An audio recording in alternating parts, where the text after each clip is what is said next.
ঈদ মিলাদুন নবী, মানে নবী সাল্লাল্লাহু আলাইহি ওয়াসাল্লামের মিলাদের ঈদ।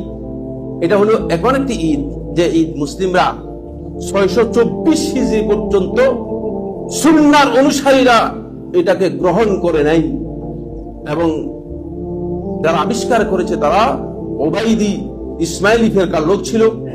তারা পৃথিবীর ইতিহাসে সবচেয়ে বেশি ইসলামে যারা ক্ষতি করেছে, পৃথিবীর ইতিহাসে ইসলামের সবচেয়ে বেশি যারা ইসলামের উপর আক্রমণ এনেছে, তাদের মধ্যে একদল ছিল যারা এটাকে আবিষ্কার করেছে, এই মিলাদকে আবিষ্কার করেছে।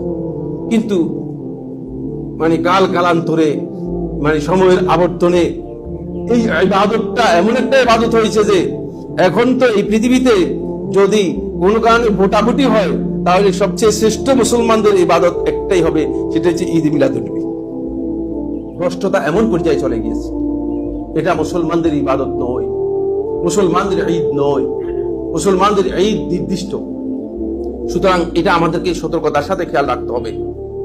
রাসূল সাল্লাল্লাহু আলাইহি ওয়াসাল্লামকে আমরা ভালোবাসি, কিন্তু রাসূল সাল্লাল্লাহু আলাইহি ওয়াসাল্লাম সম্পর্কে সীমা লঙ্ঘন করার ইসলাম একেবারে নিষেধ করেছে। লা তুতরুনি কামা আতরাতিন নাসারা ইবনে মারইয়াম, যেভাবে খ্রিস্টানরা ইবনে মারইয়ামের ব্যাপারে সীমা লঙ্ঘন করেছে, সেভাবে তোমরা আমার ব্যাপারে সীমা লঙ্ঘন করো না।